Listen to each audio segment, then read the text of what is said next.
warahmatullahi wabarakatuh.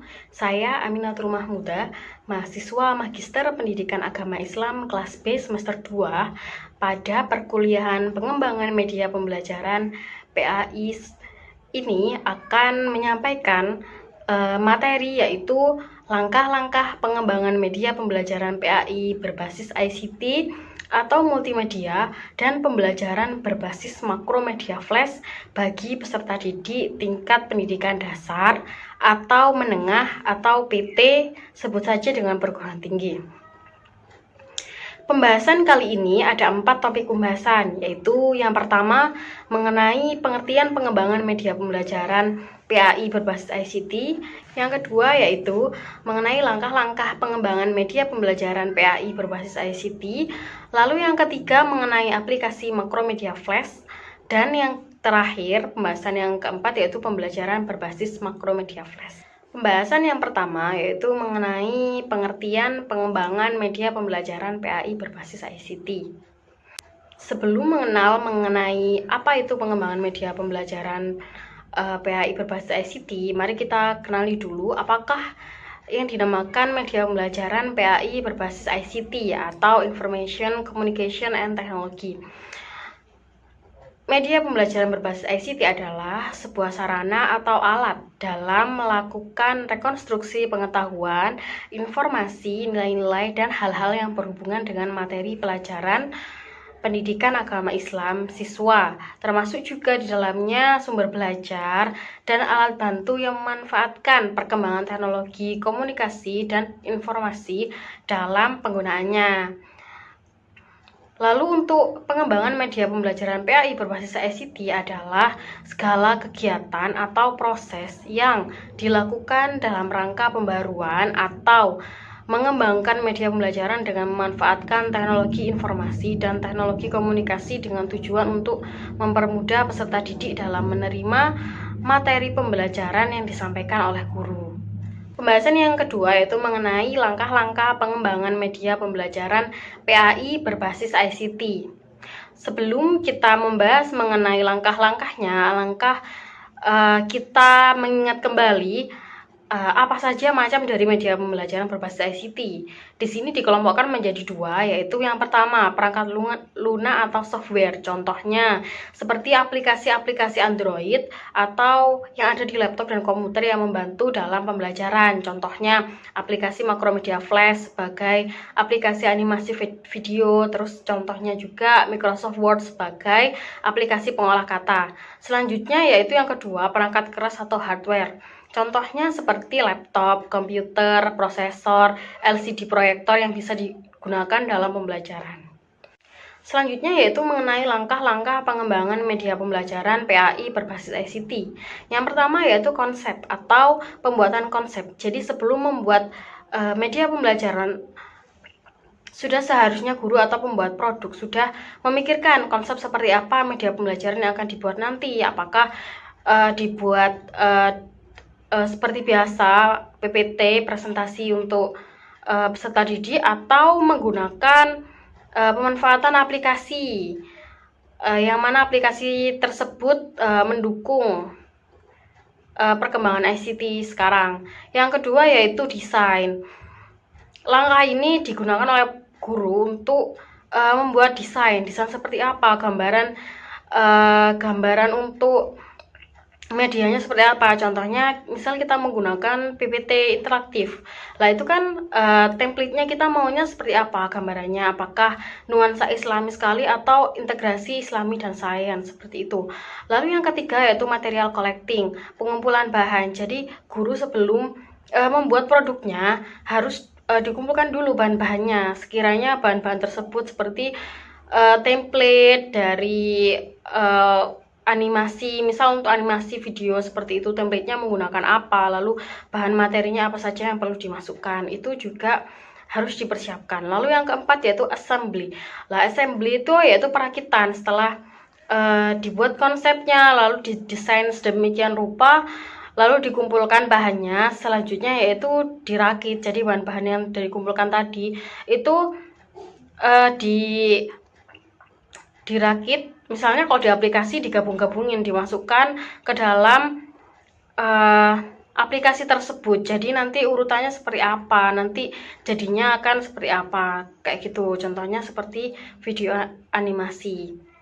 Lalu yang kelima yaitu testing atau uji coba. Nah, untuk testing atau uji coba ini perlu dilakukan oleh guru ketika perakitan sudah selesai, sudah jadi medianya. Contohnya video pembelajaran ya, itu sudah jadi, lalu diuji cobakan apakah video ini sudah bagus, lalu apakah video ini sudah memenuhi pencapaian materi sesuai dengan tujuan pembelajarannya apa tidak. Lalu kendala-kendala yang mungkin akan ditemui oleh peserta didik itu juga harus dilihat di uji coba ini. Selanjutnya yaitu distribution. Nah, ini adalah penyebaran. Setelah menjadi tadi, misalnya sudah menjadi video pembelajaran, nah guru menyebarkannya bagaimana? Kalau misalnya pembelajarannya offline, biasanya kan guru menayangkan menggunakan LCD proyektor. Kalau misalnya online, berarti biasanya melalui link YouTube atau link Google Drive. Jadi videonya diupload di YouTube atau Google Drive terlebih dahulu. Selanjutnya yang terakhir yaitu evaluation, yaitu evaluasi. Jadi setelah media sudah dibuat, lalu ditayangkan kepada peserta didik atau digunakan peserta didik, selanjutnya sudah harus dievaluasi apakah media ini layak digunakan untuk kedepannya atau tidak.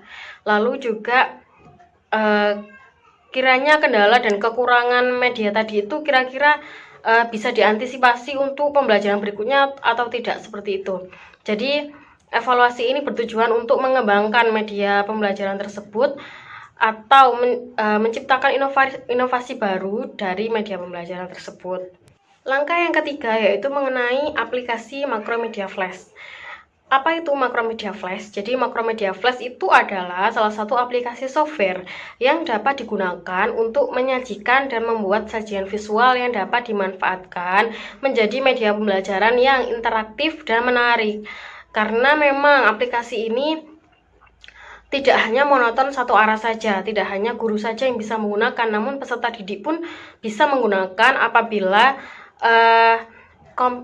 memiliki perangkat keras seperti laptop atau komputer, bisa menayangkan dan dimanfaatkan oleh peserta didik secara langsung. Jadi tidak hanya guru saja, seperti itu. Jadi ini salah satu aplikasi pendukung desain animasi video yang bisa digunakan oleh guru dalam pembelajaran interaktif dan menarik peserta didik. Selanjutnya yaitu karakteristik dari Macromedia Flash ini.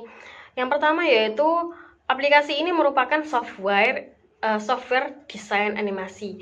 Terus yang kedua, dapat dijalankan pada sistem operasi Windows XP dan Windows 7 di laptop ataupun di komputer. Lalu selanjutnya yaitu mudah dalam penggunaan. Yang keempat, desain merupakan aplikasi desain multimedia pembelajaran interaktif seperti yang saya jelaskan sebelumnya. Lalu yang kelima yaitu salah satu desain multimedia pembelajaran presentasi animasi yang memang disinyalir menarik bagi peserta didik. Jadi peserta didik tidak bosan ketika mendapatkan pembelajaran. Selanjutnya yaitu mengenai keunggulan Macromedia Flash. Yang pertama yaitu hasil akhirnya itu konsisten dan fleksibel. Jadi tidak hasil akhir dari animasi aplikasi ini itu tidak berubah, tidak blur atau HD-nya rendah seperti itu. Lalu yang kedua, kualitas hasil terjaga. Nah, kualitas hasil terjaga ini karena ketika hasilnya mau diperbesar, diperkecil itu tidak pecah hasil video atau hasil HTML dari aplikasi ini. Lalu yang ketiga, waktu loading lebih cepat daripada aplikasi yang lain, contohnya seperti Animate GIF atau Java Apple. Selanjutnya yaitu yang keempat, mampu membuat website interaktif. Yang kelima, mampu membuat animasi grafis yang rumit, karena ini memang aplikasi vektor, jadi animasi grafis yang rumit pun bisa dibuat di aplikasi ini. Lalu yang keenam yaitu lingkup pemanfaatan luas, tidak hanya mengenai pembuatan animasi video saja, namun bisa dibuat untuk desain logo, kartun, dan lain sebagainya. Lalu yang terakhir yaitu menarik minat peserta didik. Pembahasan yang keempat yaitu pembelajaran berbasis Macromedia Flash. Sebelum kita menunjukkan contoh mengenai contoh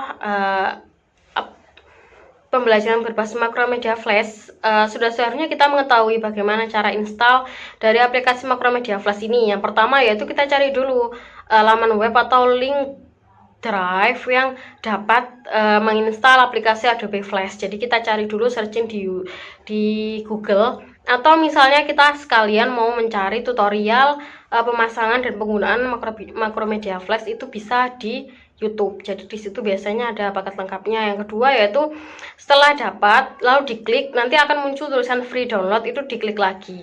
Nah setelah itu, setelah ada di ruang office kita, itu kita buka yang ada di office, klik 2 kali, lalu klik run.